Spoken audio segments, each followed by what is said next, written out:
Hi guys, welcome to TP Medicos. Today we are discuss about wound healing. Wound healing means replacement of destroyed tissue by living tissue. It is caused by trauma, physical agent, chemical agent, microbial agent, and ischemia. There are four types of wound healing. First is incised wound, second one is lacerated wound, third is penetrating wound, and last one is crushed wound. First is incised wound. It is caused by sharp knife or glass wound closed by primary sutures and explode within 6 hours. Second one is lacerated wound. It is caused by road accident. It have just edge and explode within 6 hours. Third one is penetrating wound.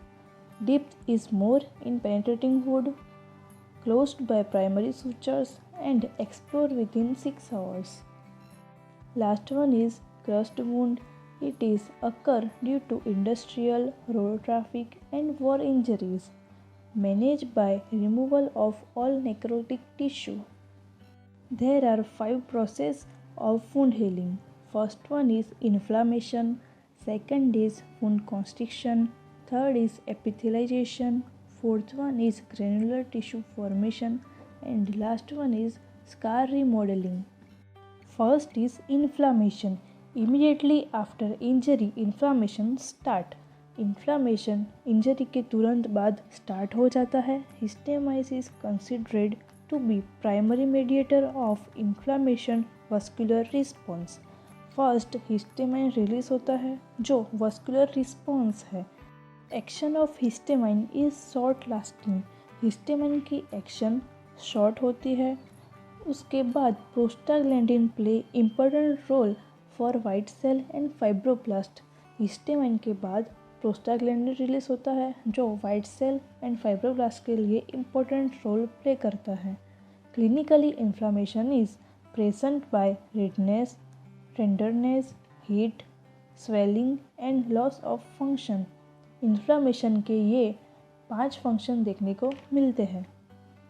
Second one is wound constriction, removal of fluid by drying, जिसमें fluid जो होता है वो remove हो जाता है और part dry हो जाता है.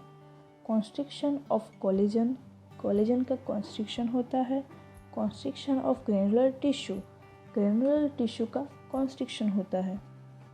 थर्ड वन इज एपिथेलाइजेशन, जिसमें marginal basal cell loss their form attachment to the underlying dermis. Marginal basal cell का डर्मिस से अटैचमेंट लॉस हो जाता है. Within 48 hours, entire wound surface is reepithelialized. 48 hours के अंदर entire surface जो होती है वो reepithelialized हो जाती है. Vitamin A is playing an important role in epithelialization. Vitamin A most important role play करता है.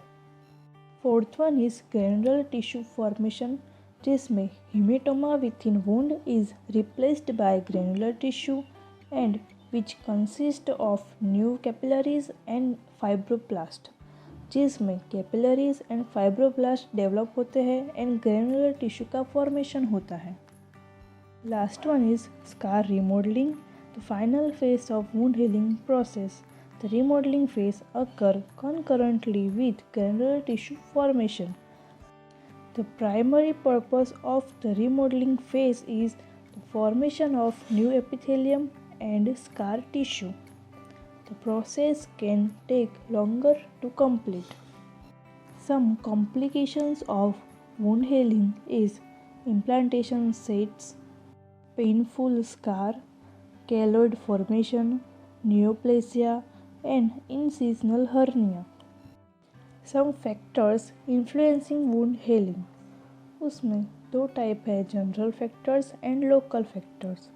First one is general factor, जिसमें age factor. Second one is nutrition.